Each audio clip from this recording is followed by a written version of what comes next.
Je vais dire une chose banale, mais je trouve que les livres sont des gens étranges.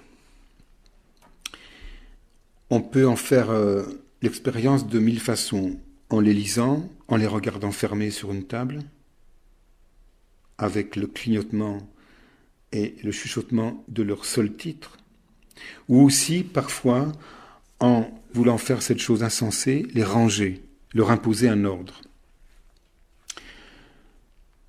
Le buffet aux vitres mouillées de lumière, on dirait des larmes, on dirait des plaques de glace dans un fossé où les enfants sautent à pieds joints, provoquant la naissance d'étoiles terrestres. Le buffet dans lequel auraient dû sommeiller des assiettes et des verres remplis de silence à ras-bord n'avait jamais contenu que des livres. Hier, dans la nuit, j'ai entrepris de les enlever pour les mettre dans les cartons.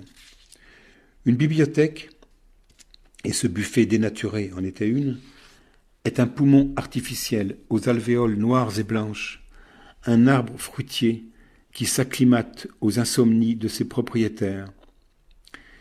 Je suis malheureux quand j'entre dans une maison où il n'y a aucun livre.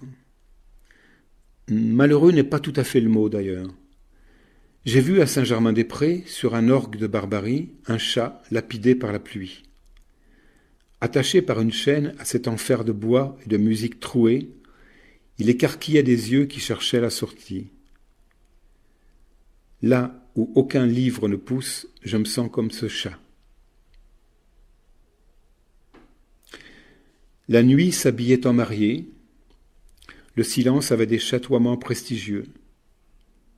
Les livres semblaient de plus en plus nombreux. Ils avaient dû se reproduire à mon absence. Beaucoup de poèmes. La poésie est ce qui permettait à nos yeux de voir avant que la main glacée des modernes se plaquant sur eux nous rende aveugles. Le peuple inuit dispose de plus d'une centaine de mots pour nommer la neige suivant sa légèreté, sa couleur, sa dureté, illuminant chaque état amoureux de sa matière. La nuit et le silence conversaient. J'entassais des flocons de neige dans des cartons.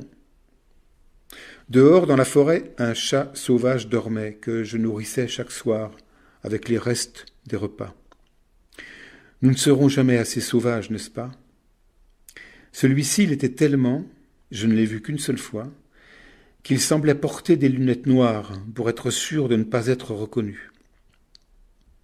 Au matin, je retrouvais devant la porte l'assiette si ardemment léchée par lui que les fleurs peintes sur la porcelaine tremblaient au vent léger.